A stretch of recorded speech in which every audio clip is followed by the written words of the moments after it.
رجل نشأ بعبادۃ اللہ، وہ جوان، وہ آدمی کہ جس کا دل اللہ کی عبادت میں معلق ہو جائے، جو اللہ کی عبادت میں لگا ہو، وہ نوجوان جس کی جوانی اللہ کی عبادت میں گزر رہی ہو، جس کی جوانی غلط راہوں پہ نہ گزرے، چوکون چوراہوں پہ نہ گزرے، موبائل کی مصروفیات میں نہ گزرے، جس کی جوانی غلط راہوں کی نظر نہ ہو رہی ہو، جس کی نگاہوں کے حیا سے پہرے ہو، جس کے دماغ میں پاکیزہ خیالات کے تصورات قائم ہوں، جس کی جوانی کی راتیں اللہ کی عبادت سے آباد ہو، جس کی جوانی کے دن روزوں سے آباد ہو، جس کے دن اللہ کے حضور تلاوت سے آباد ہو، فرمایا کہ جس جوان کی جوانی اللہ کے حضور عبادت میں گزرے گی، اللہ اس جوان کا بڑھاپا بھی تر و تازہ کر دیں گے، اللہ اس جوان کو کل قیامت کے دن عرش کا سایہ بھی عطا فرمائیں گے۔ گر جوانی توبہ کر کر شیوائے پیغمبری، جوانی میں عبادت کرنا، جوانی میں توبہ کرنا، جوانی میں اللہ کے حضور جھک جانا، آپ کیا سمجھتے ہیں یہ کوئی عام بات ہے؟ بلکہ یہ تو شیوہ نبوت ہے۔ انبیاء جوانی میں عبادت کیا کرتے تھے، انبیاء جوانی میں اللہ کے حضور سے شروع ہوا کرتے تھے، انبیاء جوانی میں اللہ کے حضور کفر کا مقابلہ کیا کرتے تھے۔ سیدنا ابراہیم خلیل اللہ جب جوانی میں اپنی جوانی میں عروج کو پہنچتے ہیں، نمرود سے ٹکرا گئے ہیں، آگ کے شعلوں پہ جا رہے ہیں، سیدنا یونس علیہ السلام جب جوانی میں پیک کو پہنچتے ہیں، اللہ کی طرف سے آزمائش میں مچھلی کے پیٹ میں ہے، محمد رسول اللہ نے جب جوانی کی دہلیز پر قدم رکھا، اللہ نے نبوت جب عطا فرمائی، کفر سے ٹکرا گئے ہیں۔ فرمایا کہ وہ نوجوان جو جوانی میں اللہ کی عبادت کرتا ہے، آج بڑھاپے میں یہ بھی فرمایا کہ جس کی جوانی ایسی ہو جیسے بڑھاپے میں لوگوں کا بڑھاپا ہوتا ہے، یعنی کہ وہ بڑھاپے میں عبادت کرتے ہیں، فرمایا کہ وہ جوان اللہ کے حضور بڑا خوش نصیب ہے کہ جو جوانی بڑھاپے کی طرح گزارے، اور وہ بڑھاپا اللہ کے ہاں بڑا مقبول ہے جو بڑھاپا جوانی کی طرح گزر رہا ہو، یعنی ہے تو بوڑھا لیکن خواہشات جوانوں کی طرح ہے، اس میں عبادت کا زور نہیں ہے۔ میں اس بنیاد پہ یہ بھی کہتا ہوں کہ آج جو بوڑھے لوگ مسجد میں آتے ہیں ان کا احترام کیا کرو، ان کا ادب کیا کرو، انہیں مقام دیا کرو، انہیں آگے جگہ دیا کرو، اس لیے کہ آج وہ بوڑھا مسجد میں آئے گا جس کی جوانی اللہ کے حضور عبادت میں گزری ہوگی، جس جوان کی جوانی میں مسجد کے ساتھ تعلق نہ رہا، عبادت میں نہ گزری ہو، بڑھاپے میں اسے مسجد میں آنا نصیب نہیں ہوگا، وہ بڑھاپے کی عبادت سے محروم رہ جائے گا۔ جس نے جوانی میں اللہ کے حضور عبادت کی ہے، اللہ کل قیامت کے دن اسے اپنے عرش کا سایہ نصیب فرمائیں گے۔ عبادت بھی ایسے کی ہو جیسے امام احمد بن حنبل نے کی ہے۔ امام احمد بن حنبل رحمت اللہ علیہ نے معتصم باللہ کے سامنے نعرہ حق بلند کیا، جوانی میں اللہ کے حضور عبادت کی، اپنی جوانی کو قرآن کی محبت کے ساتھ، قرآن کے علوم کے ساتھ، حدیث کی محبت کے ساتھ، حدیث کے علوم کے ساتھ، فقہ کی محبت کے ساتھ، فقہ کے علوم کے ساتھ گزارا، اپنی جوانی میں اللہ کے حضور کو مقام حاصل کیا جو بڑے بڑے علماء کو اس دور میں حاصل نہ ہو سکا۔ امام احمد بن حنبل نے ساری زندگی اللہ کے حضور عبادت میں گزاری، یہاں تک کہ جب عمر کے 60 سال گزر چکے ہیں، اس دہلیز پہ جب قدم رکھا،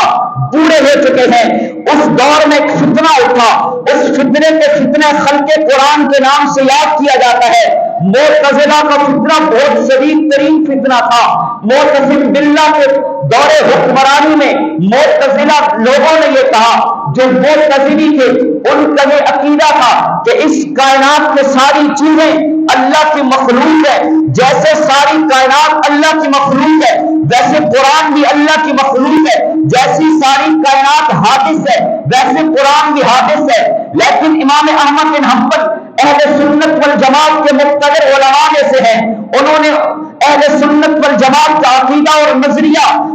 بابا کے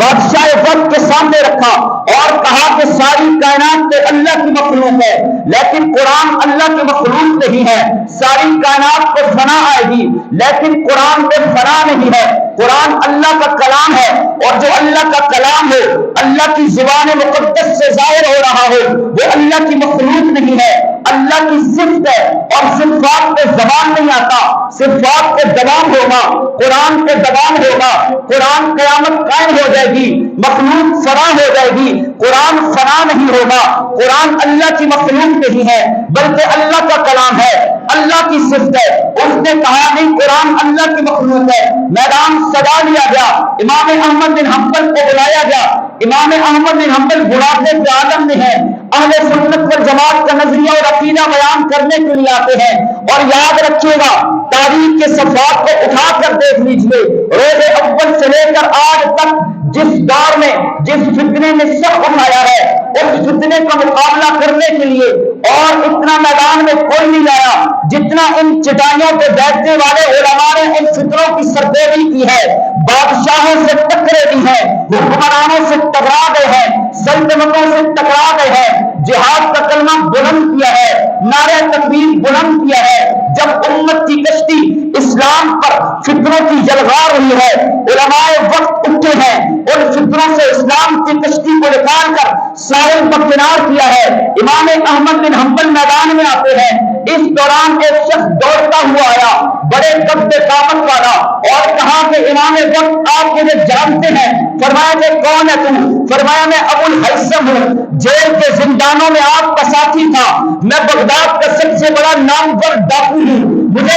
مجھے ڈاکے ڈالنے کی وجہ سے عدالت میں کئی دفعہ سزا ملی ہے، مجھے کوڑے مارے گئے ہیں، لیکن میں اپنے اس گناہ بد پر قائم ہوں، میں اپنے برے کام پر اتنا قائم ہوں کہ میں جیلوں سے نہیں ڈرتا، میں ان کی پولیس کے کوڑوں سے نہیں ڈرتا۔ آپ حق کو بیان کرنے والے امام وقت ہیں، آپ حق کی صداقت کی آواز لگاتے ہوئے کوڑوں سے نہ ڈریے گا۔ امام احمد بن حنبل نے کہا مجھے ابو الہیثم نے جو الفاظ ادا کیے، میرے وجود کے روئے روئے میں ایمانی غیرت دوڑ گئی، میں میدان میں پہنچا، وہاں سے ان کے مناظر آ گئے،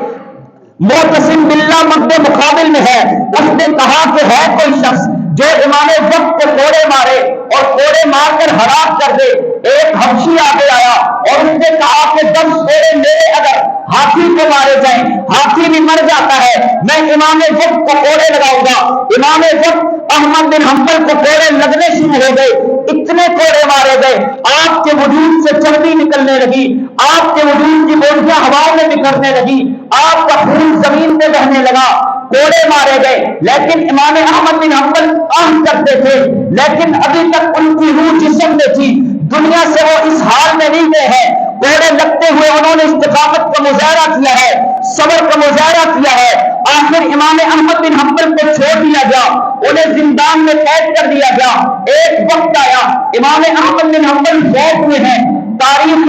عالم اسلام میں پوری تاریخ میں اس دور سے لے کر آج تک جس قدر بڑے جنازے ہوئے ان میں سب سے بڑا جنازہ آج تک جس کا اٹھا ہے وہ امام احمد بن حنبل ہے، کہ جن کا جنازہ جب اٹھا تھا امام ابن کثیر رحمۃ اللہ علیہ نے لکھا ہے کہ 30 لاکھ لوگ محتاط اندازے کے مطابق ان کے جنازے میں شریک تھے۔ لوگوں نے دریاؤں میں کشتیوں کو جوڑ کر پل بنائے اور کشتیوں میں صفیں بن گئی، 30,000 غیر مسلم جو امام احمد بن حنبل کے جنازے کو دیکھ کر اسلام قبول کر چکے تھے۔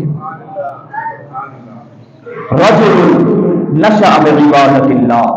وہ شخص جس کی جوانی اللہ کی عبادت میں گزری ہو، اللہ کل قیامت کے دن اسے عرش کا سایہ عطا فرمائیں گے۔ کسی نے امام احمد بن حنبل کو خواب میں دیکھا، پوچھا کہ اللہ نے کیا معاملہ کیا ہے؟ فرمایا کہ اللہ نے پوچھا کہ احمد آپ نے کوڑے کس لیے کھائے تھے؟ میں نے عرض کی میرے مولا میں نے کوڑے یا اللہ تیرے لیے کھائے تھے۔ تو اللہ نے فرمایا کہ احمد تو نے میرے لیے کوڑے کھائے تھے، وہ نعمت جو اہل جنت کو آخر میں عطا کروں گا، جس کے بعد جنتیوں کو جنت بھول جائے گی، یعنی اپنا دیدار کراؤں گا۔ فرمایا کہ احمد قیامت قائم ہونے تک میں رخ سے نقاب اٹھاتا ہوں، تو میرا دیدار کرتا رہے۔